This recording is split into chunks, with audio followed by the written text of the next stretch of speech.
It's the cold weather 40-foot foo.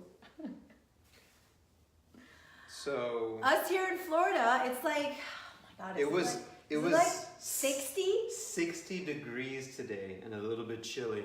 Yeah. So we've got our actually, sweats. it's dropping down to like in its 30s tonight, isn't it? Or like low 50s. Isn't it going down? Better not. So it's going to get a little bit chilly for us today, and we're kind of wusses. Floridians.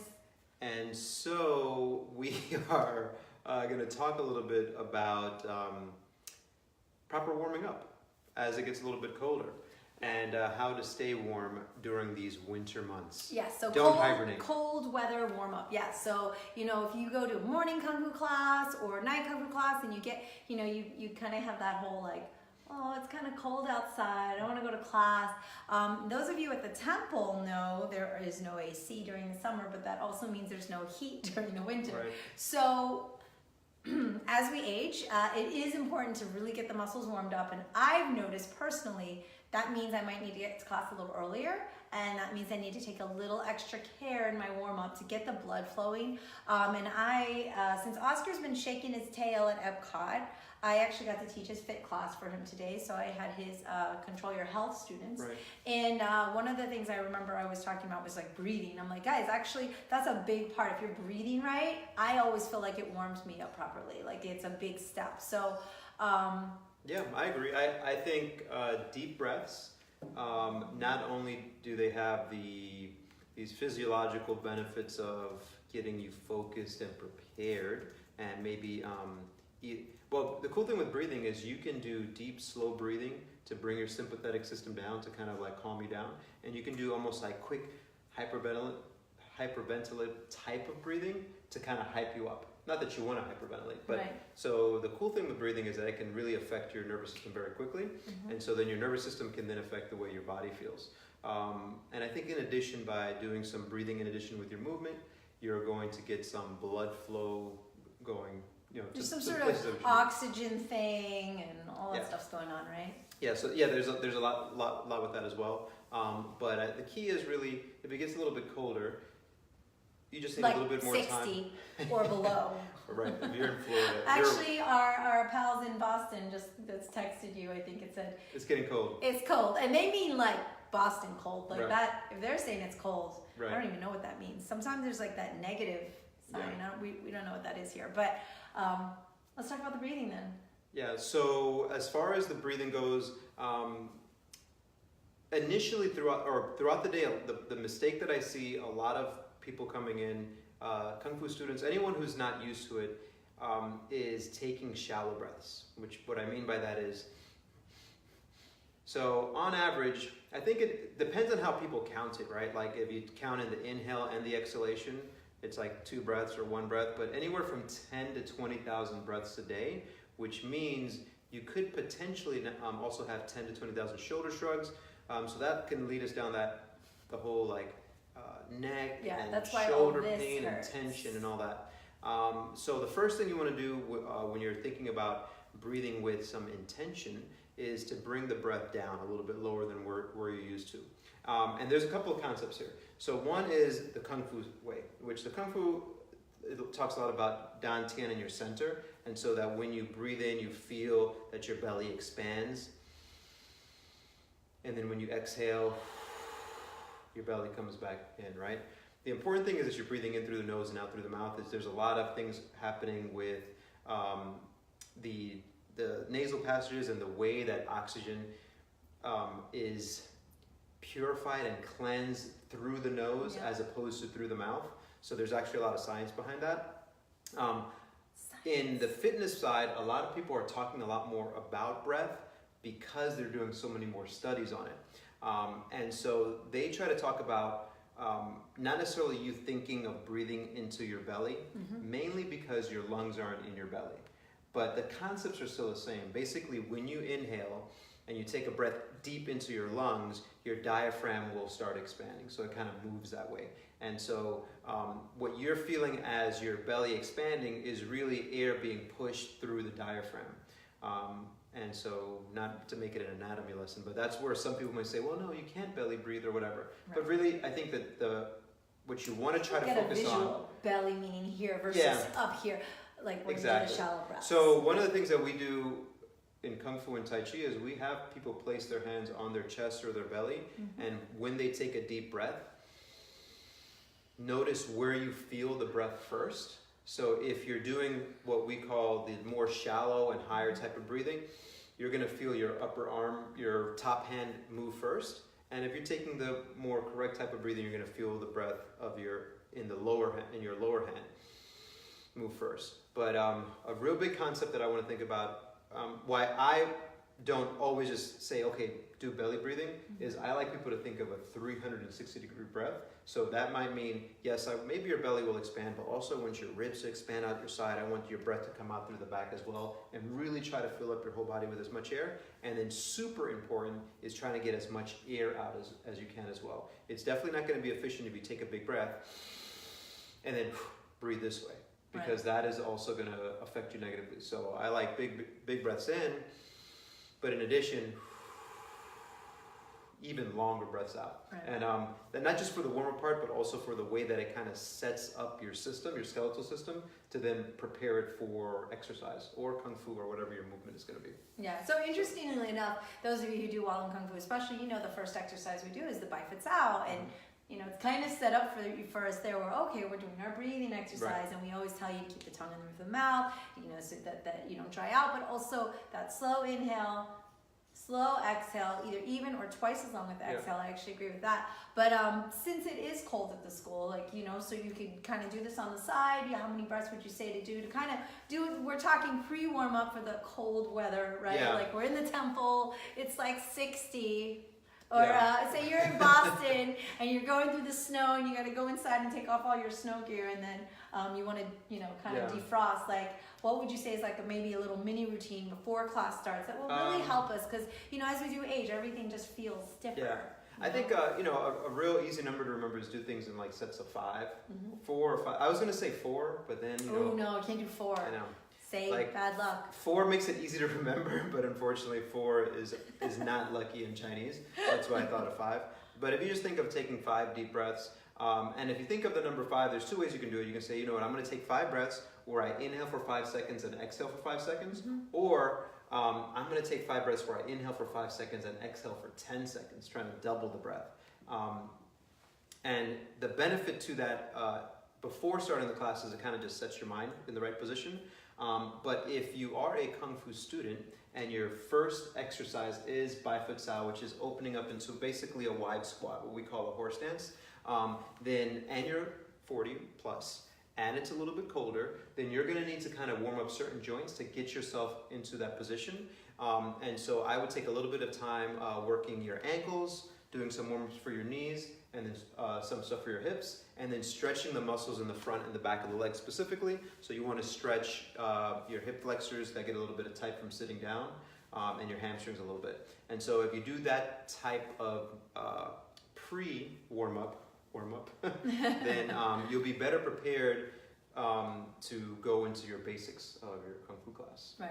And just so you know, I'm always like kind of down here Yeah, because... I'm looking, someone wrote something. No, I've got it. I've pulled up both of our Facebooks. So those of you joining us, we are on both Control Your Health as well as at Sifu Mimi Chan. So you can always check us out on both channels. I do have a question. Did you get the same question? Well, I went and logged in on your site, so Okay. I have both. Oh, good. Because So those of you who are on CYH, just so you know, he doesn't usually have his laptop up and he has to go all the way forward to the camera. And so maybe you could read like this a question. whole thing. This is a question.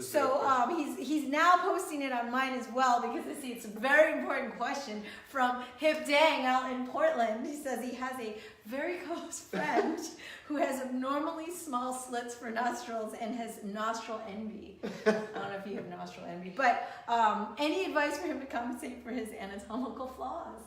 I just want to be clear on the question that Hip is asking about his friend having small nostrils, which makes it, I guess, more challenging. Yeah, it's almost like for him having to- a sinus infection all the time. Right. So I think that the surface area of your nostril probably doesn't affect your actual cavity here and where the breath follows all the way through. So it may be a mental block that your friend is having. unless your friend has had maybe a lot of broken noses, which may be... That could be the cause of it. So if you've Very offended a lot of likely. people and got your nose broken, Yeah. that's going to cause a breathing issue. That's the only way that I can answer that question.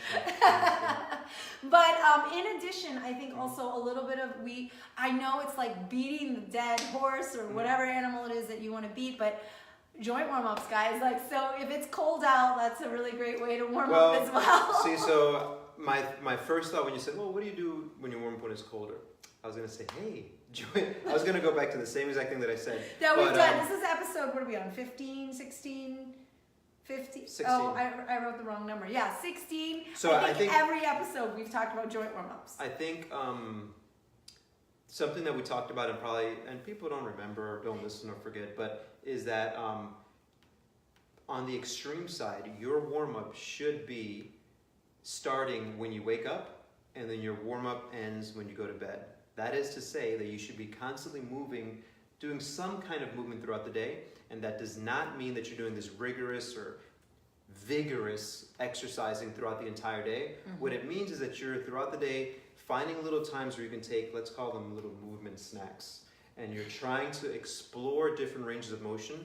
And if you're a Kung Fu practitioner, the really cool thing about Kung Fu is that it shows what your limitations are, because in order to do it correctly, you have to have met certain requirements. And with our day-to-day life, what happens is we are exposed to being in positions that we aren't evolved to be in. Mm-hmm. So then when we try to do something, we're like, oh, things don't move the way that they do. In addition, we're a little bit older. So one of the best ways to do a warm-up is to move a lot throughout the day, so that then when you're coming into class, it doesn't have to be this huge prep work that you have to do. Yeah, well, that's an ideal situation, but most of our viewers are busy professionals, and they're gonna make an excuse that they can't get that done. So, I mean, maybe we could come up with like a little okay, I got here 10 minutes before class. I actually always see people doing a V stretch on the ground, and that's actually, to me, not actually the best warm-up, unless you're super flexible already and you're kind of primed. Yeah. I think maybe it'd be better to do something a little more. Yeah, I mean, if I were to say, okay, I've only got a few minutes before warming up, I would do some breathing, some nice deep breathing. Because if you're coming from one place to another, it's just a nice way to reset yourself. Yeah, it's almost meditative. Not just the warm-up, right? Meditative. Yeah. And then specifically, let's talk about Kung Fu. A lot of people just have stiff ankles because they're kind of always in these really thick soled shoes and whatnot. Mm-hmm. And because we need to have good ankle mobility to get in certain positions in Kung Fu, I would do some ankle circles and some ankle mobility stretches. And breathe while you're doing those, because then you get two things done at once. Boom. The blood starts flowing. Queen of efficiency, right? And then I would start going upstream from there. So I would check how my ankles feel. I would kind of do some knee circles, see how my knees feel. Mm-hmm. Then I would do a kneeling hip flexor stretch, which is basically a kneeling horse stance, or one knee down, one knee up, and get it stretching on the down leg. Do that on both legs. Yeah. So you really want to feel this area stretching, because when we do Kung Fu, there's a lot of kicking, a lot of hip movements, both circular, up and down. It's a lot of demand.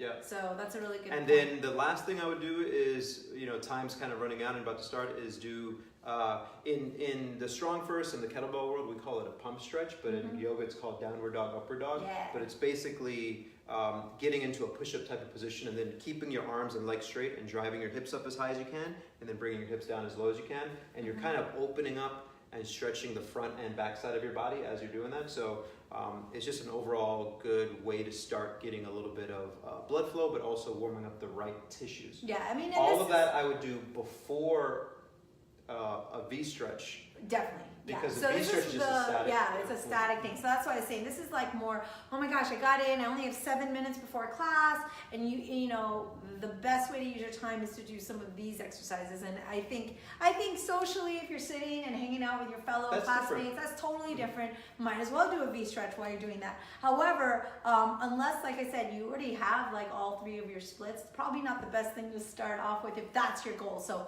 those of you 40 Fit Fooers, yeah, you're right. If you're really trying to warm up that's not really the go-to, but I just see most students kind of going to do the sit stretch. And well, I see a lot of people do the V stretch who are either really good at it or really bad at it. They're like, well, I need this because I'm really bad at V stretch, or I'm going to do the V stretch because I already got this down and I'm really good at it. Okay, so we got a ton of questions here. These look a little more serious. So can you give insight into the biological benefits to breathing properly, and why is blood flow and oxygenating your muscles so important for a full functioning body? And what short and long-term positive side effects come from proper breathing? Hip dang, once again. Okay, so let's go one question at a time. Biological benefits to breathing properly. I guess I would need a little bit more clarity with as far as the biological benefits, but let's just go with a big concept, right? The really cool thing about breathing is that it is one of the only functions in your body that you can control and that you can't control. That is to say, like, right now we can affect our breathing right away. Like, I can breathe slowly, I can and I can use it to change my state of being. But then when I'm falling asleep or I'm usually not thinking about breathing. So your body is also kind of taking care of that as well. And because of that, like conceptually, martial artists and other people say, well, it's such a gateway. It's like this nice portal into you knowing more about yourself, right? So that's kind of like this big concept. Now, biologically, you want to be able to breathe in through the nose and out through the mouth. One, because there are some thoughts of like when you're breathing in through the nose, your nostrils purify and kind of prepare and moisten the air to get into your lungs. And if you're breathing in through the mouth, none of those, you skip a lot of those processes. And some of it is like research showing that maybe even nitrous oxide is being produced.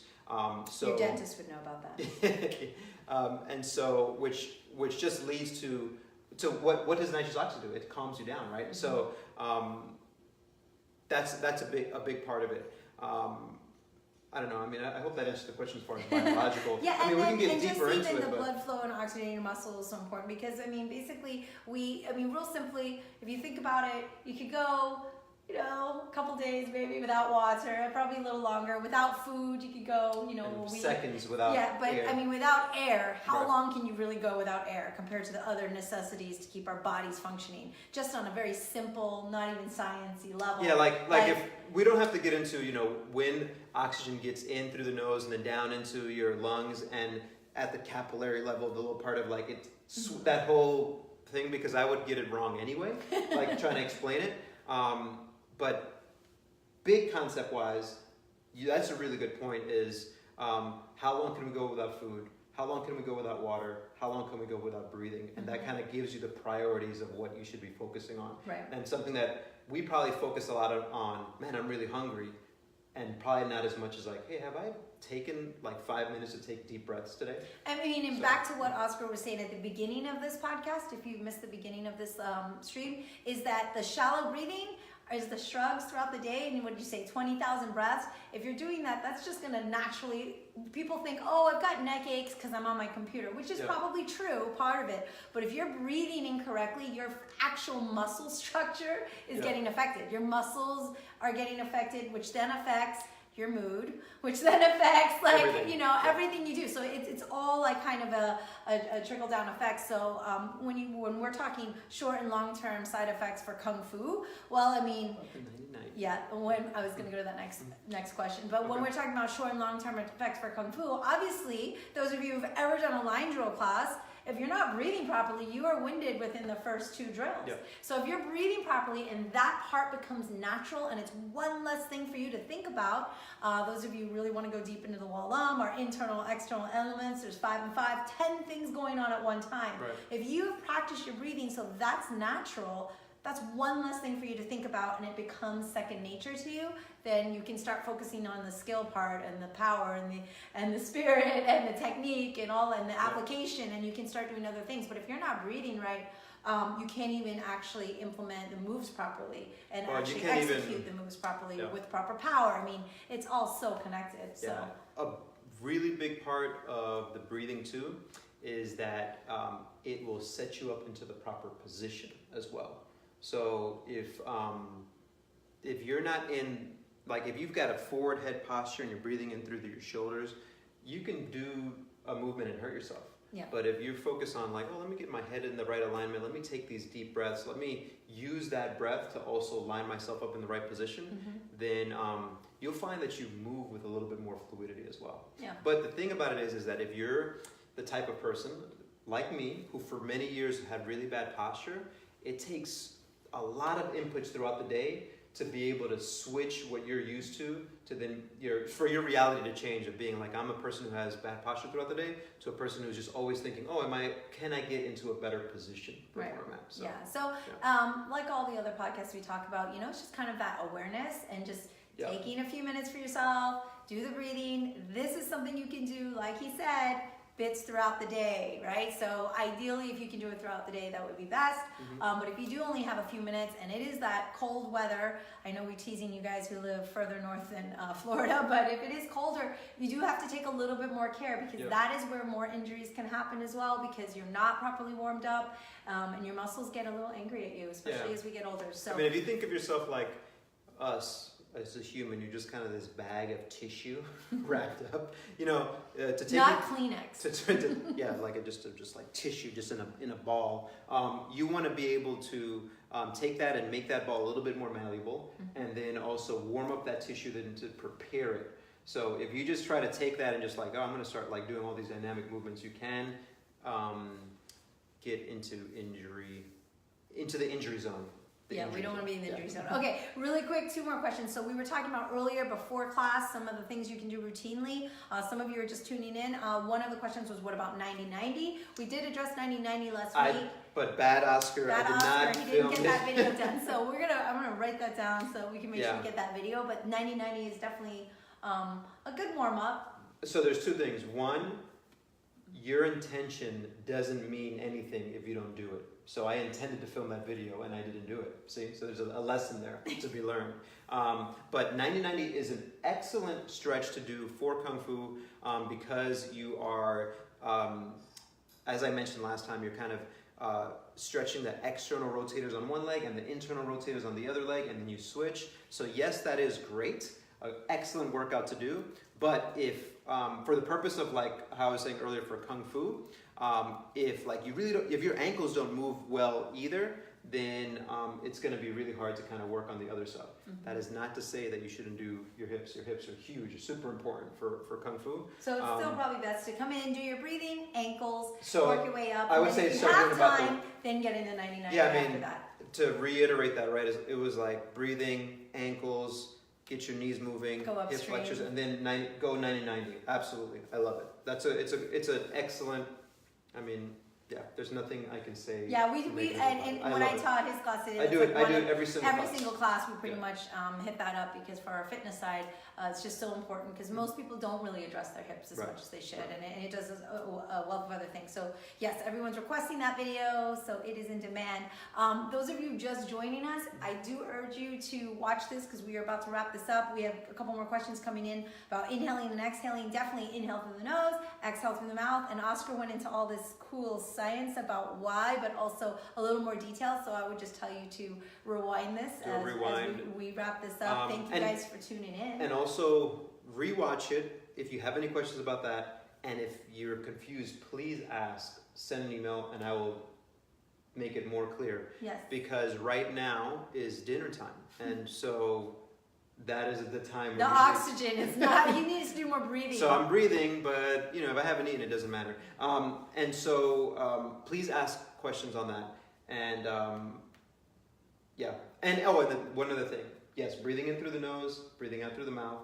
However, not to go on a huge tangent, but there's a lot of other people who are kind of experimenting breathing in through the mouth, out through the mouth, like almost hyperventilating type of breathing, like this. But I am not skilled in that, and just know that anything that you hear, you can probably look it up and find something that will either support or deny your and Wah Lum Kung Fu specifically, if you come to our school, that's what we're going to tell you. But I also have heard like people who run, like if you get a cramp, like if you reverse your breathing, that'll help. But I don't know. We're not by any means like science experts on this, but I can tell you for Kung Fu for sure that inhale and that exhale, especially if you're doing that, is definitely.